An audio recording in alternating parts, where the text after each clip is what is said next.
Hi, my name is Jessica.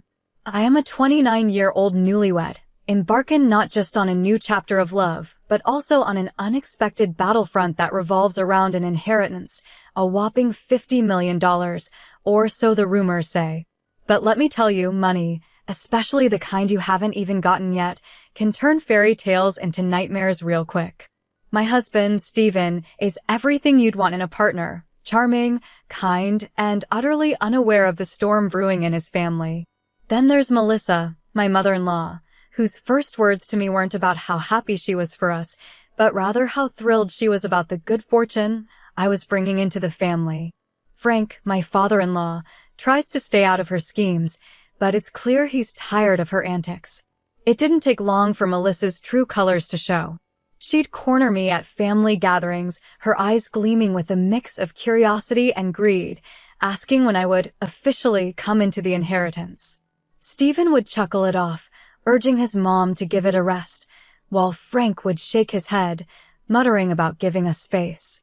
But Melissa, oh, she had no breaks. Her fantasies about the inheritance grew wilder by the day. She talked about European vacations, luxury cars, and mansions by the sea as if the money was already hers. At first, I tried to deflect her probes with humor, hoping she'd tire herself out. Little did I know, it was just the beginning, and her obsession was about to take a darker turn. The situation escalated quickly after that. Each family dinner, each casual visit, Melissa found new ways to bring up my so-called inheritance. Stephen's admonitions grew firmer, his patience thinning. "Mom, you need to stop. This isn't right," he'd say, but Melissa waved off his concerns like swatting a pesky fly. One evening, as we gathered for Frank's birthday, Melissa's behavior reached new heights. Instead of celebrating, she cornered me in the kitchen, her voice low and urgent. "Jessica, you could help us so much. You know we've had financial troubles. Imagine what that money could do."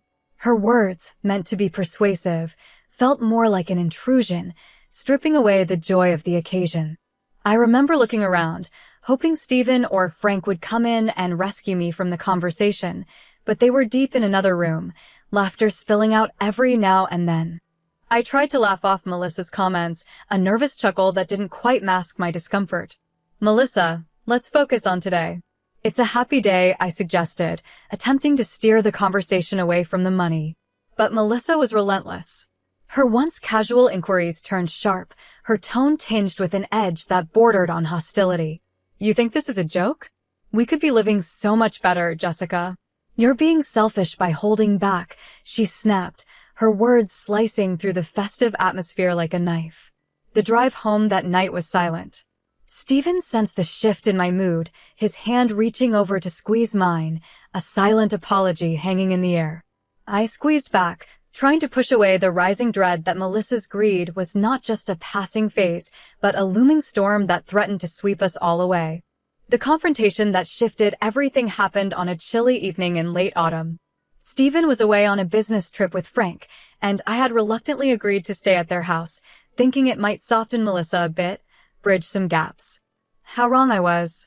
Melissa waited until we were alone, and then, with a cunning smile that didn't quite reach her eyes, she pulled out a stack of papers from a drawer. "We need to talk seriously about your future with my son," she said, her voice unnervingly calm. I frowned, puzzled. "What about it, Melissa?" She slid the papers across the table toward me, a postnuptial agreement. "I think it's time you signed this." "For the family," she urged, her eyes locked on mine. The document was a renunciation of any financial claims in a potential divorce. "It's just a precaution, dear. You understand." Her casual mention of divorce and precaution sent a cold shiver down my spine. "This isn't right, Melissa. Stephen knows nothing about this, does he?" I protested, my voice shaky but firm. "No, and he doesn't need to. This is for us, the family. It's to protect our interests," she insisted, her tone hardening. I stared at the document, feeling trapped and betrayed. Here was my mother-in-law, whom I had tried to understand and respect, blatantly manipulating me into securing her family's financial future at the expense of my marriage. "Think about it, Jessica." "Do it for us," Melissa pressed, her eyes gleaming with a mix of desperation and greed. The room felt smaller, the walls inching closer as the weight of her expectations bore down on me. It was a pivotal moment, one that would define the boundaries of our relationship and set the course for future conflicts. But in that instant, cornered and isolated, I realized the depth of Melissa's manipulation and the precarious edge on which our family balance lay. The room felt colder as Melissa's presence loomed larger, her expectations clear and unforgiving. The postnuptial agreement lay between us on the table, a stark, tangible symbol of the betrayal I was experiencing. I glanced at the door, feeling a desperate urge to escape, but Melissa's voice anchored me in place. "Jessica, this isn't just about money. It's about making sure we're all secure. You'll sign it, won't you? For the family." Her tone, once pleading, now held a sharp edge of coercion. I picked up the pen, my hand trembling. The thought of Stephen, oblivious to this betrayal, gnawed at my conscience.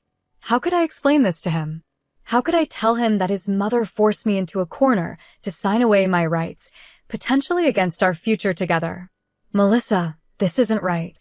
Stephen should be here," I managed to say, my voice barely above a whisper. "But he's not, and we need to handle this now," Melissa insisted, her voice hard. "You're part of this family now, Jessica. Signing this is just a formality."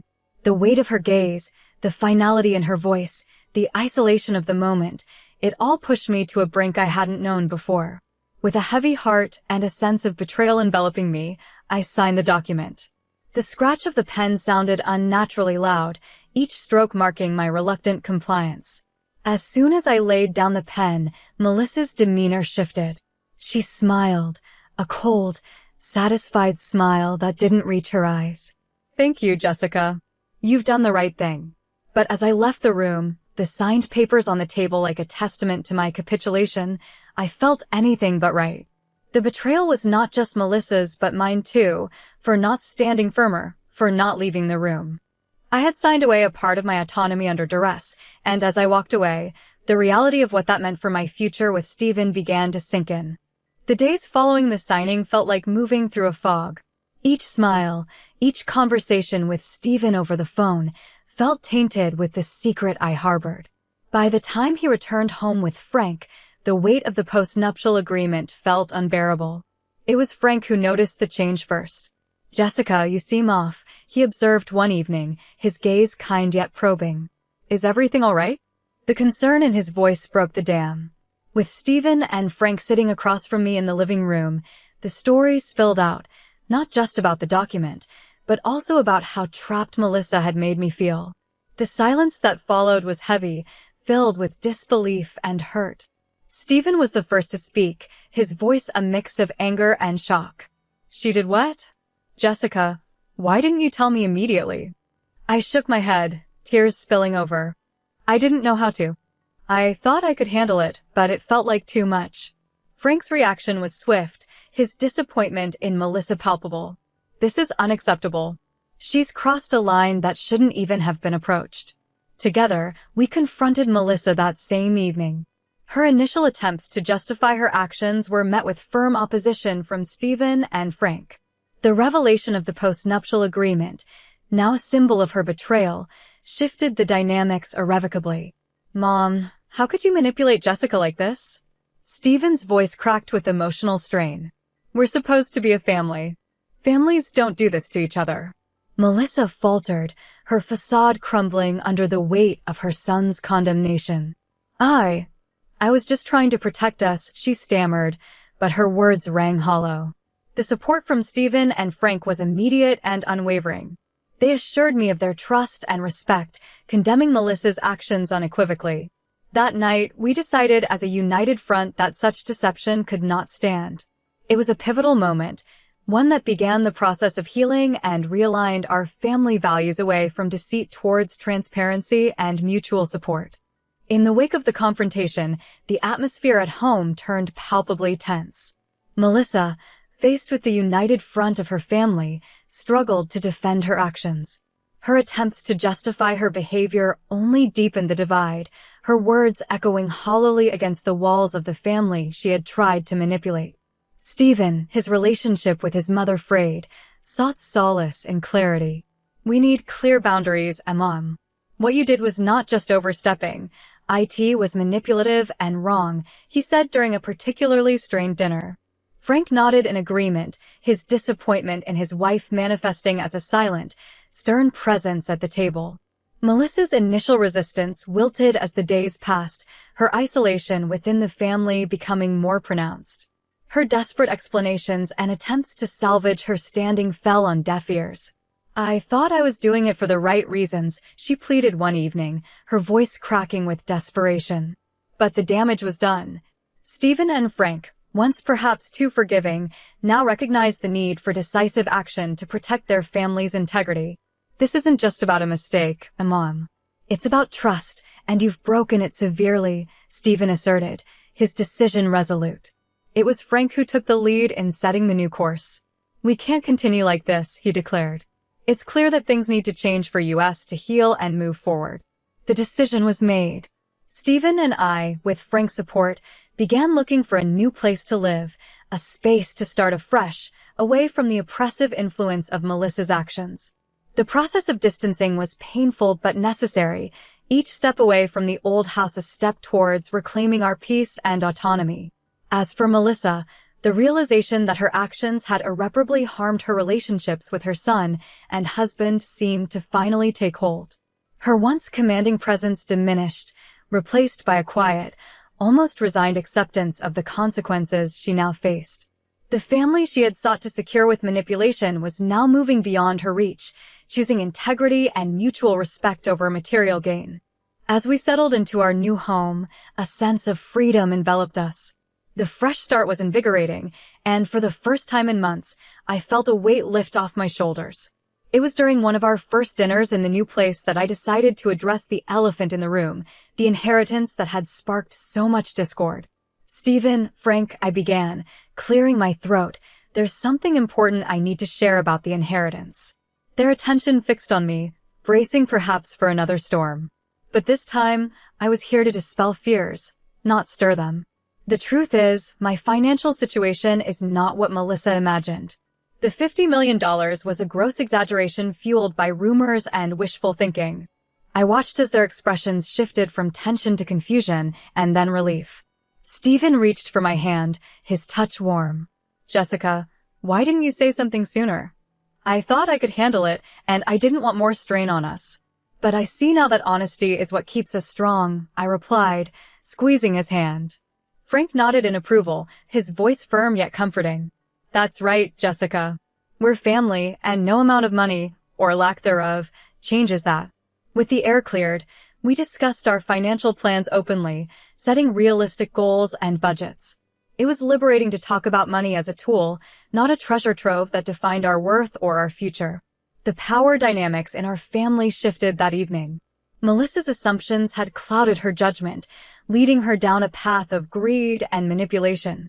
By clarifying the reality of my finances, I not only corrected her misconceptions, but also reclaimed my agency.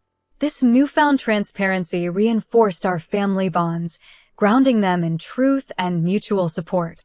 It was a pivotal moment, marking our commitment to navigate our lives together, free from the shadows of deceit and unmet expectations. In our new home, the past shadows began to feel like distant memories. Stephen, Frank, and I spent our days turning the new house into a home, each stroke of paint and piece of furniture symbolizing our fresh start. The open, honest discussions we had established around our finances continued, strengthening our trust and deepening our connection. One evening, as we sat in our nearly finished living room, Frank brought up the topic of Melissa. I've started the process for a divorce, he said quietly. It's not just about what happened with the postnup. It's about years of manipulation. I need to find my own path. Stephen and I nodded, understanding the painful but necessary decision. Dad, we support you, Stephen assured him. It's important that you do what's best for your happiness. As Frank pursued his independence, we also supported him, just as he had supported us. The bonds we forged in those months were not just about shared experiences, but about shared values and respect. Our move was not just a physical relocation, but a symbolic one. Leaving behind the place where family tensions had escalated allowed us to focus on what truly mattered, each other and our collective well-being. We turned our energies towards the community, engaging with neighbors and participating in local events, which anchored us more firmly in our new environment. This chapter of our lives, though born from turmoil, was filled with growth and healing. It was a testament to our resilience and commitment to each other, proving that even the deepest wounds could heal in a nurturing environment. Our new beginnings were marked not by the past specters, but by the possibilities of the present and the hope of the future. As autumn painted the trees in hues of gold and crimson, the consequences of Melissa's actions became starkly clear. The divorce proceedings finalized, and the reality of her financial and emotional situation settled in like the season's chill. Melissa, now living alone, faced the repercussions of her relentless pursuit of wealth. The lavish house, once a symbol of her ambitions, was put on the market. The need to downsize was a bitter pill to swallow, her dreams of luxury dissolving into the harsher reality of her decisions. The neighborhood buzzed with whispers of her downfall, a stark contrast to the warm receptions she once enjoyed. The community, once an audience to her grandeur, now served as a reminder of what she had lost: respect, family, and security. Stephen, Frank, and I occasionally heard updates about her struggles through mutual acquaintances. While there was no pleasure in her misfortune, it served as a somber reminder of the costs of greed and manipulation. Despite the challenges she faced, the shift in our family dynamics allowed us to find peace. We often reflected on the ordeal, not with resentment, but with a newfound appreciation for honesty and solidarity. As the first winter in our new home approached, we gathered around the fireplace, the crackling of the logs a soundtrack to our musings. We had emerged from a storm stronger and more united. Our home was not just a place of refuge, but a testament to our resilience and commitment to what truly mattered: each other. The story of our family, marked by trials and tribulations, ended not with the fall of one, but with the rise of many. It was a poignant conclusion to a chapter that, while painful, taught us the enduring power of integrity and the unbreakable bond of family.